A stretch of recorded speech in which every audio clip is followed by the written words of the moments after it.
Hoje eu vou falar um pouco sobre como evitar o fim.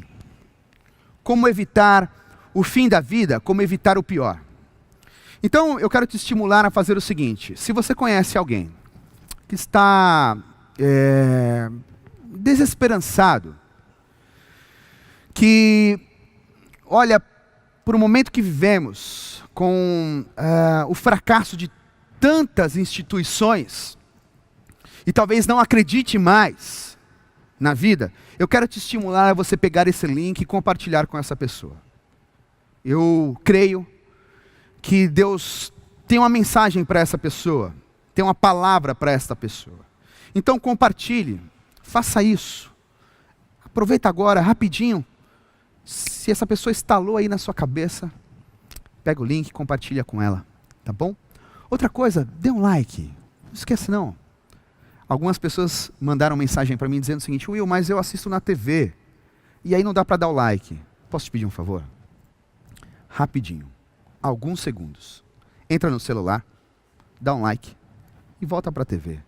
Por que isso? Quando você dá o like, você dá mais relevância a este link.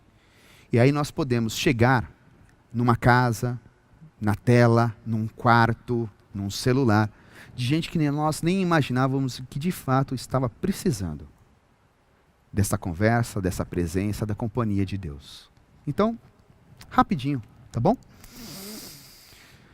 Então, como eu disse, eu vou falar um pouco sobre como evitar o pior, como evitar o fim da vida. Eu tenho para mim que nós queremos transcender. Se não todos nós, mas boa parte de nós queremos romper com os limites de um início, um meio e também do fatídico fim. Há quem diga que morrer é a maior tragédia que há na existência humana. Em busca de um caminho para tentar evitar o pior, de uma reflexão para tentar descobrir uma alternativa, eu me deparei com as palavras de um médico e filósofo alemão chamado Albert Schweitzer. Um cara que foi prêmio Nobel da Paz em 1958, que fez um trabalho magnífico no Gabão. Dizia ele: a grande tragédia da existência humana não é quando um homem ou uma mulher morrem. A grande tragédia é o que morre dentro deles, de nós, quando ainda estamos vivos. Em outras palavras, Schweitzer estava tentando, ou pelo menos penso que ele estava tentando dizer, a verdadeira tragédia não é quando o tic-tac cessa. Não é quando o tic-tac da nossa timeline, da nossa existência cessa. Mas quando a esperança que está dentro de nós deixa de pulsar, ainda existindo possibilidade de vida. Aliás, há um ditado latim que eu tenho inclusive tatuado que diz que enquanto houver vida, há esperança. E eu gosto inclusive de subverter: enquanto há esperança, ali há vida. Nós precisamos de esperança.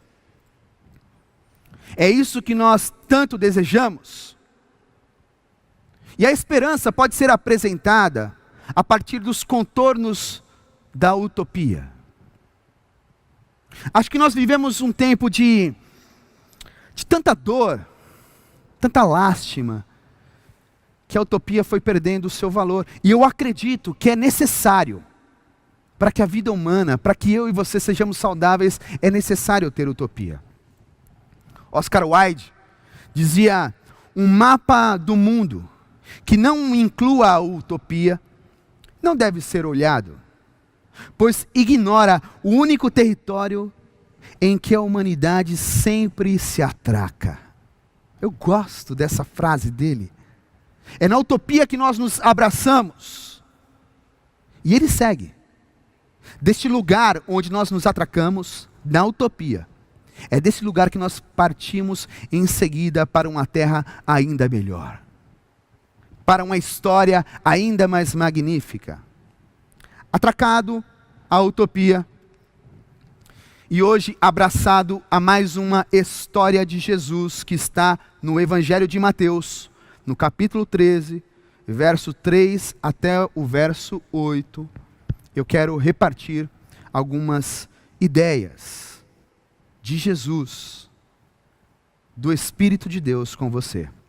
Abra então a sua Bíblia, nesta história, nesta parábola tão conhecida que está no Evangelho de Mateus, capítulo 3, versículos do 3 até o 8. Eu leio na Bíblia a mensagem que diz assim, ó. Um agricultor estava semeando. Enquanto fazia seu trabalho, algumas sementes caíram pelo caminho e as aves as comeram. Outras caíram no meio dos pedregulhos. Brotaram rapidamente, mas não aprofundaram raízes. Com o calor do sol, secaram tão rapidamente quanto haviam brotado.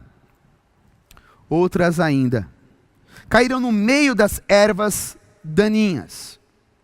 As sementes chegaram a brotar, mas foram sufocadas. Por fim, algumas, porém, caíram em boa terra e produziram uma colheita que superou todas as expectativas. Até aí. Eu tenho para mim que sementes, elas têm semelhança com ideias. E eu penso que as ideias podem mudar a realidade das coisas, podem nos fazer transcender para além dos limites do fim, para além do que pode ser pior, do pior. Também por isso, eu gosto tanto dessas histórias, gosto dessa parábola. E abraçado a Jesus, eu quero deixar um primeiro ponto para a sua reflexão. A superfície mata. A superfície das coisas, a superfície das relações, a superfície dos sentimentos mata. No decorrer do caminho, do esforço das nossas atividades como estudantes, pais, mães, filhos, sementes caem e ficam. Afinal, acordar, tomar banho, tomar café, correr para a aula, tirar nota, trabalhar, ganhar dinheiro, encarar os desafios, entender o chefe, lidar com ele ou com ela, atender o cliente, cumprir a meta, pagar a escola dos filhos, o IPVA, o IPTU, lidar com a paralisação do mundo, lidar com a insegurança do amanhã e ainda manter a saúde mental, cansa. E como cansa? Nessa corrida desenfreada, sementes caem, ficam pelo caminho e na superfície. Às vezes, estas diversas demandas tiram de nós a energia vital, roubam da gente a capacidade de cultivar a esperança, porque esperança é algo que se cultiva. Não é inato. Não acontece do nada. O que eu quero dizer com isso? Sementes, ideias, precisam de terra, precisam de profundidade. Semente que fica pelo caminho, na superfície, está condenada a tornar-se alimento das aves. Ou no máximo bailarino, bailarina do vento. E isso me faz lembrar o sábio Salomão, nas ideias que ele traz, que por vezes a gente corre atrás do vento. Semente para brotar precisa de profundidade. Para se desenvolver, precisa de profundidade. Ser indiferente com as sementes que estão na superfície podem nos tirar a possibilidade de ver frutos de dar frutos, podem nos tirar a viabilidade de experimentarmos mais da vida, ou seja, transcender. Eu não sou mais ingênuo, apesar de algumas pessoas dizerem que eu ainda sou muito jovem. Quando olho no espelho, já começo a notar os cabelos brancos na minha cabeça e minha barba. O que eu quero dizer com isso? Eu já não sou mais um menino, eu não sou ingênuo. E eu já saquei que nós vivemos em uma sociedade que é orientada única e exclusivamente por processos produtivos e seriais. A nossa sociedade não é orientada para cultivar, principalmente a esperança. Por isso, inclusive, quando eu falei do momento de oferta, comecei agradecendo, dizendo obrigado, porque até aqui você viabilizou o cultivo da esperança. Não é o processo serial que deixa para trás o outro, mas que sim, contempla o outro cultivando a esperança. Mas a sociedade às vezes não nos coloca isso, aliás, quase nunca nos proporciona este cultivo. Nessa toada nós vamos deixando sementes importantes para trás. Ideias que nos fariam transcender. O que eu quero dizer com isso? Um pai melhor, um amigo melhor, um marido melhor, uma esposa melhor, um filho melhor, um cidadão melhor, uma cidadã mais excelente, nós vamos deixando para trás. Isso tudo pela busca de chegar em algum lugar do que chamam de sucesso, seja lá o que isso significa.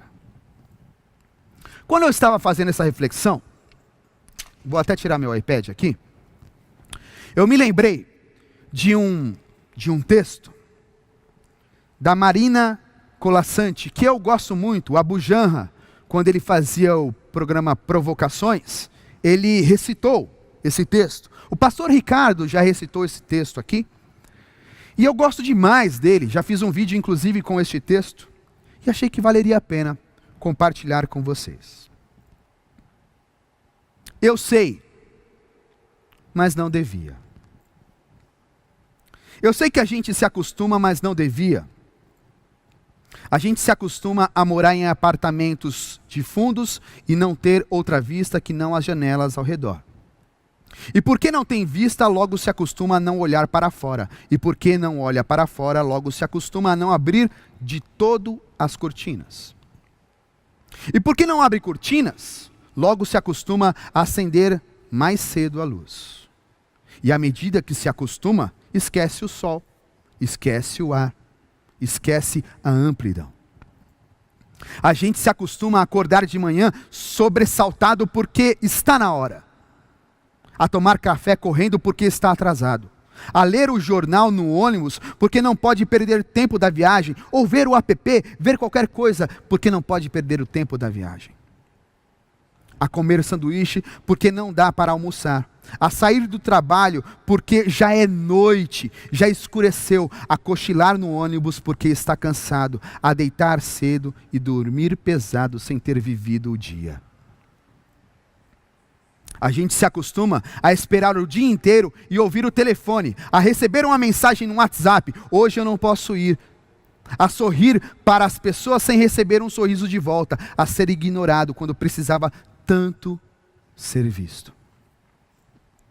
A gente se acostuma a pagar por tudo o que deseja, e a lutar para ganhar o dinheiro, e a ganhar menos do que precisa, e a fazer fila para pagar, e pagar mais do que as coisas valem, e saber que cada vez vai se pagar mais. E a procurar mais trabalho, para ganhar mais dinheiro, para ter com que pagar nas filas em que se cobra. A gente se acostuma a andar na rua e ver cartazes, a abrir as revistas e ver anúncios, a ligar a televisão e assistir a comerciais, a ir ao cinema, abrir o YouTube e engolir publicidade, ser instigado, conduzido, desnorteado, lançado na infindável catarata dos produtos. A gente se acostuma à poluição. As salas fechadas de ar-condicionado e cheiro de cigarro. A luz artificial de ligeiro tremor. Ao choque que os olhos levam na luz natural. As bactérias da água potável. A contaminação da água do mar. A lenta morte dos rios. Se acostuma a não ouvir o passarinho, a não ter galo de madrugada, a não colher fruta no pé, a não ter sequer uma planta. A gente se acostuma a coisas demais para não sofrer. Em doses pequenas, tentando não perceber, vai afastando uma dor aqui, um ressentimento ali, uma revolta acolá. Se o cinema está cheio, a gente senta na primeira fila e torce um pouco o pescoço. Se a praia está contaminada, a gente molha só os pés e sua no resto do corpo. Se o trabalho está duro, a gente se consola pensando no fim de semana. Isso no fim de semana não há muito o que fazer. A gente vai dormir cedo e ainda fica satisfeito porque tem sempre sono atrasado. A gente se acostuma para não se ralar na aspereza, para não preservar a pele. Se acostuma para evitar feridas, sangramentos, para esquivar-se da faca e da baioneta, para poupar o peito. A gente se acostuma para poupar a vida, que aos poucos se gasta. E que gasta, de tanto acostumar, se perde de si mesma.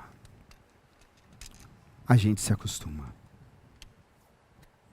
Que paulada. Que pedrada. E tudo isso é superficialidade. Nós vamos nessa corrida desenfreada, malucos, para chegar sabe lá onde, não cuidando da vida do outro e da nossa.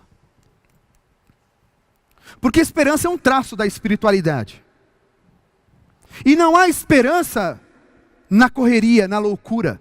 Esperança precisa de profundidade. Precisa de tempo para germinar. Corremos para não perder tempo. E acabamos perdendo a vida toda, pois estamos acostumados a isso. Talvez você diga o seguinte: Will, me identifico. Dura palavra, pedrada, mas eu me identifico. E agora? Agora eu deixo um segundo ponto para você, inspirado nas palavras de Jesus, na história de Jesus. O compromisso é o único canal que nos alimenta da água viva. Uma semente não tem fim em si mesma. Uma ideia não tem fim em si mesma. Uma vida não tem fim em si mesma.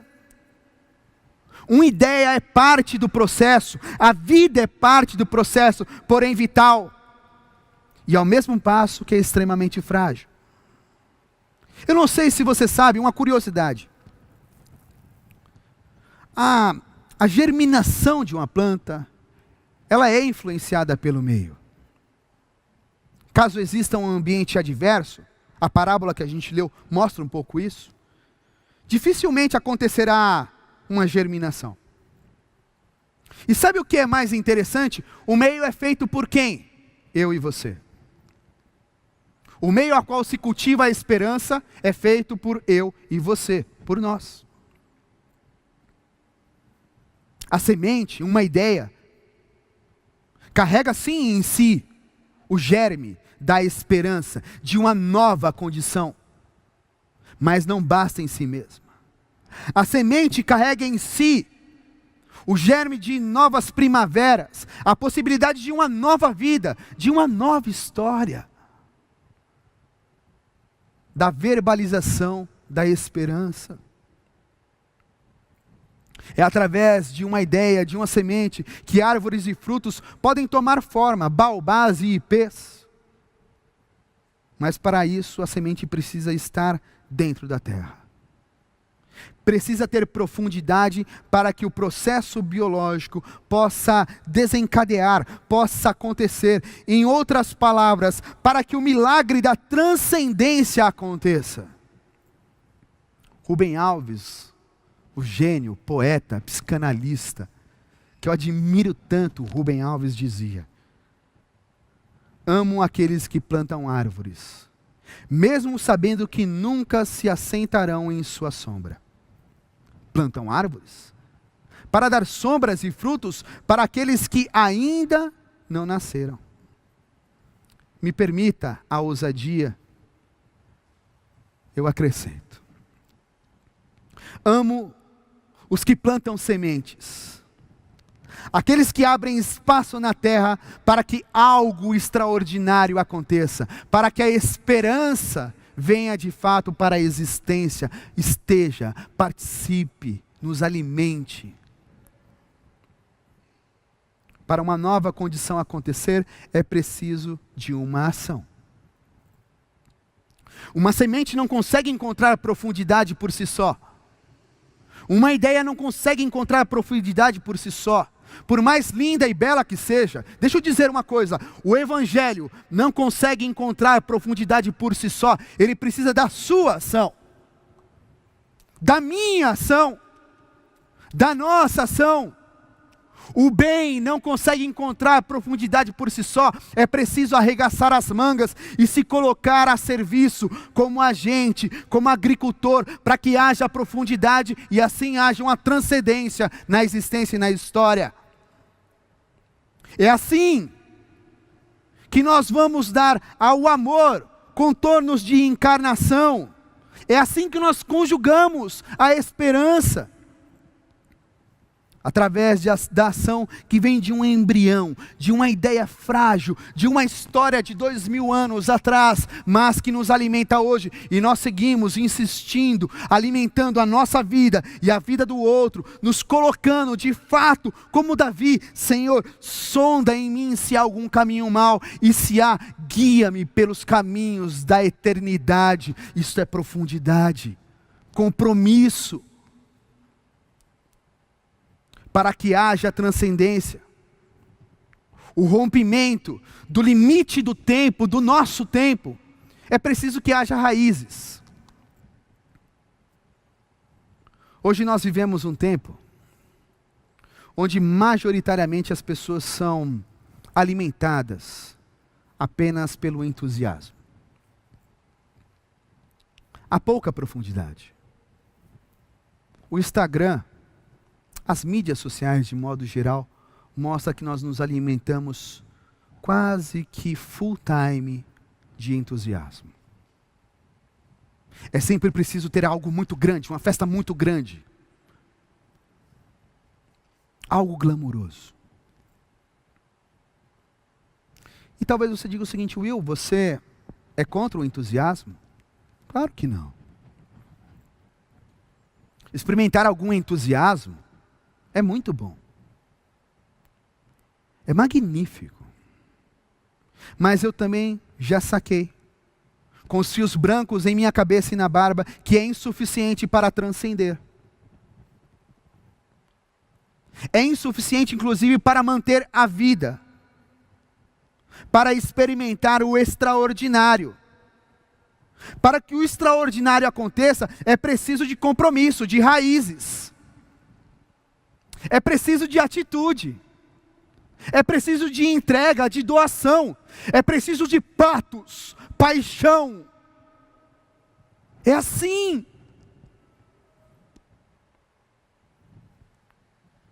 Por estarem comprometidos com a vida, os ipês, eu não sei se você sabe, a árvore, os ipês, insistem em florescer no inverno, porque eles não querem saber se é primavera, agora é tempo de florescer. Sem raízes, não nos alimentamos da água da vida. Sem compromisso, não nos conectamos com o germe do amor, que se chama Emanuel, Deus conosco. A conexão com Deus não está lá no céu. A conexão com Deus está no compromisso aqui, íntimo um com o outro. Com o que você faz na sua casa com os seus filhos, com a sua esposa. Como você trata as mulheres da sociedade. Como você trata os negros da sociedade. Como você trata as pessoas de orientação sexual diferente da sua. É neste espaço que Deus se apresenta. Emanuel, conosco. É neste lugar que pode acontecer o germinar, o florescer da esperança. Sem um amor, sem esta profundidade, sem patos, sem paixão, não sobra nada. E no decorrer do tempo definhamos. A gente se acostuma, mas não devia. Terceiro ponto que eu gostaria de deixar para você, e já estou caminhando para o fim. Separar é preciso. Vocês sabem que eu gosto muito de histórias e de histórias. E tem um livro que eu sou fascinado por ele, que talvez você já tenha lido, que é O Pequeno Príncipe. Escrito por um francês de uma forma magnífica, ali há valores, há questões extremamente essenciais para a vida. Lá há um trecho, onde o autor escreve mais ou menos assim: as sementes são invisíveis, elas dormem nas entranhas da terra, até que uma cisme em despertar. E é verdade. Depois que nós temos uma atitude, o compromisso de colocá-la em profundidade, elas são invisíveis até que cismem em despertar. Sementes, quando profundas, enterradas, são invisíveis. Mas timidamente, em algum momento, elas se lançam ao sol.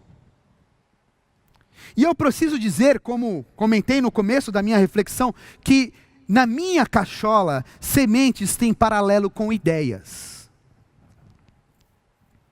E você há de convir comigo, que há sementes boas e ruins, há ideias boas e ruins, que não são perfeitamente distintas quando são sementes. É difícil identificar a diferença de uma para outra. E em todos os espaços elas estão misturadas. As ideias boas e ruins, as sementes que podem trazer esperança e que podem trazer literalmente dor, são misturadas em todos os espaços. Aí em sua casa, aqui na igreja, na relação com o seu chefe. Melhor, na sua interioridade. Elas estão misturadas. Quando elas começam a tomar forma, é preciso ter discernimento para o que há de errado.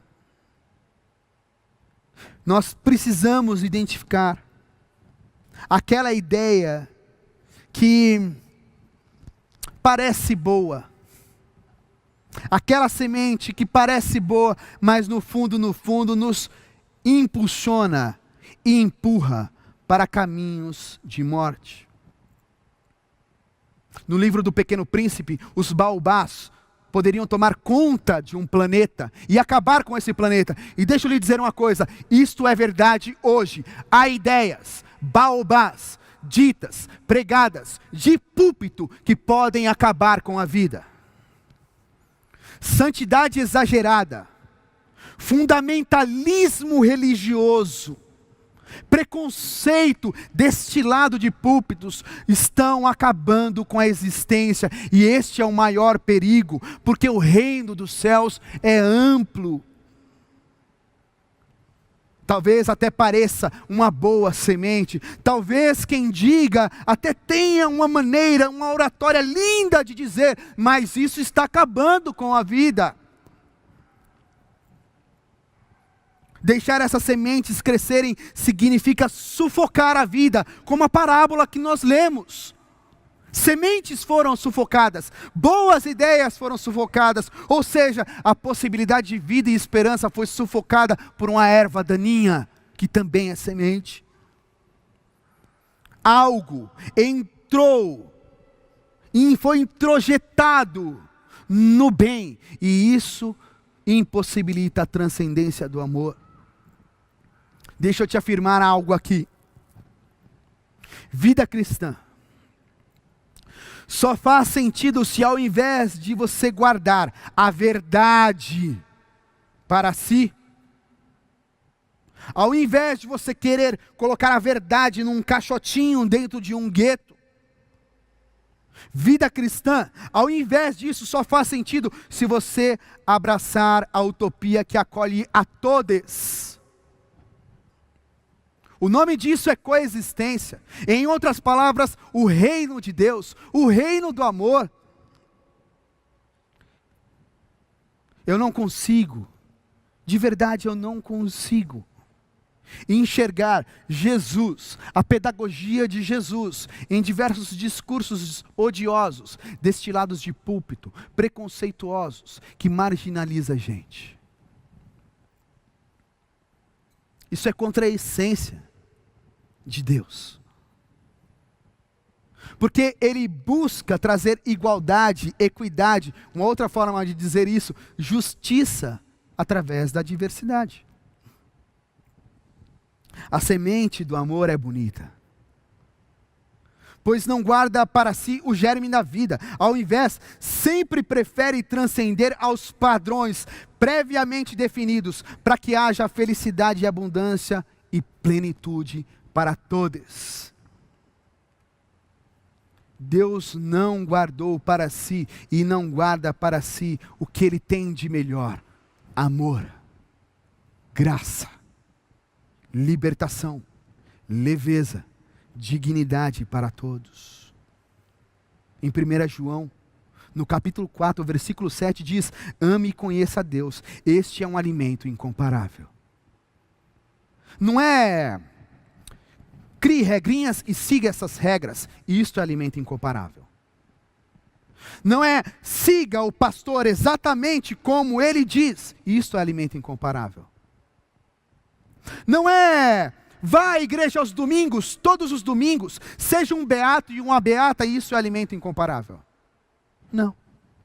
É ame, e assim conheça a Deus, este é um alimento incomparável. Para eu finalizar, deixo um último ponto para você. Pare. Depois de parar, haja. Mas tenha uma ação com sensibilidade, porque é assim que Deus é contigo. Se pararmos para perceber o que está à nossa volta, se pararmos para olhar os nossos relacionamentos, se não ficarmos na superfície, buscaremos a profundidade do amor. Se lançarmos raízes e nos comprometermos com a causa de Deus, as causas do amor, a justiça, a igualdade, a equidade, a dignidade, a liberdade, a coexistência, onde todos podem desfrutar do que é sagrado e essencial, transcenderemos.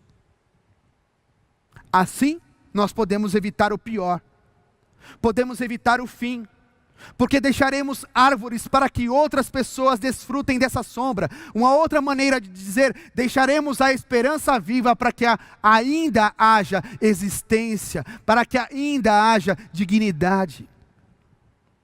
Se tivermos sensibilidade para separar o que é bom e ruim, que às vezes está em nós, separar o que é joio e trigo, assim poderemos dar contornos à existência do reino dos céus. Então é dessa maneira que nós seremos sementes capazes de cultivar a existência. com a essência de Deus. Aquela semente que caiu num bom terreno. E isso é transcender ao limite do tempo que temos, é transcender ao processo, percepção, cultura, visão, cosmovisão que temos, porque agora é a visão de Deus. Não está mais pautado nas regras, mas se alimenta da graça. Bom terreno, graça. Se você quer de fato encontrar uma viabilidade para que não haja fim, assim como disse Schweitzer, a grande tragédia não é quando o homem ou a mulher morrem, porque isto é inevitável. A grande tragédia é quando a esperança que está dentro de cada um de nós desfalece, mingua, quando ainda existia possibilidade de vida. E esperança mingua com lei, com rigidez, com dogmas, com não pode. Esperança mingua quando não há espaço para todos e todas e todes. Aí morre. Esperança mingua quando apenas um gueto se acha detentor da verdade. Aí a esperança mingua. A esperança de Jesus de Nazaré não é essa. É a esperança que convida a todos para sentar à mesa, celebrar a vida, e mesmo havendo dificuldades, a continuar lançando sementes, sendo alimentado por ideias e sementes, e assim alimentando outros e outras com sementes do bem, criando profundidade, relacionamento, cuidado, misericórdia eu quero e não sacrifício. Palavras de Jesus de Nazaré. Amém? Eu quero agora orar contigo. Quero encerrar esta reunião, este culto, com uma conversa entre eu, você, nós e Deus. E eu gostaria que essa conversa fosse muito particular sua. Porque talvez você olhe para a reflexão, observou a reflexão e se percebe desnorteado, perdido. E aí nessa sondagem, nesse exame de consciência, como sugere Paulo, você se dá conta que é preciso se converter ao caminho da graça e do amor de Jesus. Diante disso, ore. Diante disso, corra na direção de Deus. Há uma outra história. Uma parábola que tinha um homem e 2 filhos, e um deles decide ir embora. Leva parte da herança e gasta tudo o que tem. Quando ele se dá conta que estava perdido, desnorteado, ele lembra: posso voltar para a casa do meu pai. Resumindo, assim ele o faz. E um dos trechos mais lindos que eu acho dessa história é que a narrativa conta que o velho estava lá na estrada, aguardando esse jovem, esse rapaz chegar, e corre em sua direção. A misericórdia de Deus corre em nossa direção todas as vezes que nós queremos nos converter, ir na direção do amor e da graça. Então ore, porque sim, hoje pode ter salvação em sua casa. Feche seus olhos.